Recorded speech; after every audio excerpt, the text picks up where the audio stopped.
Assalamu alaikum. So today I'm making easy and crunchy best cheesy pizza paratha. और इसको मैंने simple normal जो हमारा आटा होता है उससे बनाया, इसलिए काफ़ी हेल्दी भी है। So let's start. इसके लिए आप थोड़ा सा पहले ऑयल लेंगे, एटलीस्ट टू टेबल स्पून आप ऑयल ले लेंगे। उसमें आप थोड़ी सी प्याज लेके उसको हल्का सा सौते करेंगे।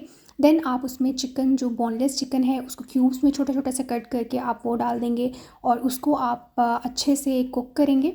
देन आप उसमें सारे इंग्रेडिएंट्स ऐड कर देंगे, रेड पेपर और कुटी हुई मिर्च, ऑरिगेनो, सॉल्ट और थोड़ी सी pinch of turmeric. And then आप उसमें 2 टेबल स्पून जो है दही ऐड करेंगे। उसके बाद आप इसको अच्छे से कुक होने देंगे। इसको ऑलमोस्ट आपने 7 to 8 मिनट्स के लिए कुक करना है और ये बिल्कुल रेडी हो जाता है। और जैसे अभी रेडी हो गया है तो इसको मैं साइड पे रखूँगी और मैंने इसको ठंडा कर लिया। ठंडा करने के बाद मैंने उसको हाथ से हल्का हल्का सा मसल लिया था।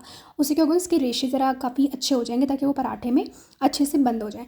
देन एक जो छोटे छोटे 2 पेड़े आपने ले लेने हैं और एक पेड़ा आपने थोड़ा सा बड़ा लेना है दूसरे से, ठीक है।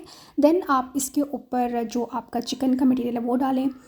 शिमला मिर्च इसके ऊपर ऐड कर दें। मेरे पास ग्रीन थी, मैंने ग्रीन ऐड कर दिया। आपके पास येलो और रेड भी है तो वो भी आप ऐड कर दें। देन ऑलिव्स ऐड करें थोड़े से, क्योंकि ऑलिव्स के बगैर तो पिज़्ज़ा खाने का कोई मज़ा ही नहीं है ना। तो इसी तरह पिज़्ज़ा पराठा बना रहे हो उसका भी कोई मज़ा नहीं होगा। देन आप खूब सारी मोज़रेला चीज़ जो है वो इसके ऊपर डाल दें। चेडर भी डाल सकते हैं बट मोज़रेला से थोड़ी सी ये होता है कि स्टिकीनेस आ जाती है उसमें, वो ऐड करें। उसके बाद आप ऊपर वाली जो लेयर है वो थोड़ी सी छोटी होनी चाहिए, वो आपने ऐड की और इसको इस तरीके से फोल्ड कर लें।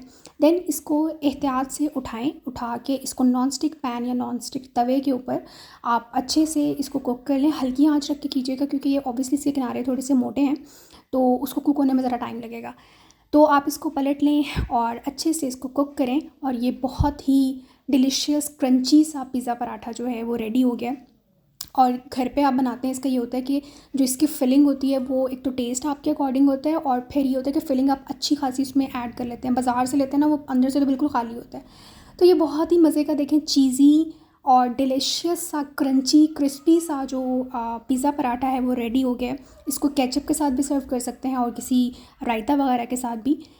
So if you like this video, please follow me on Instagram and subscribe my YouTube channel This on This Blog for more delicious recipes. Allah Hafiz.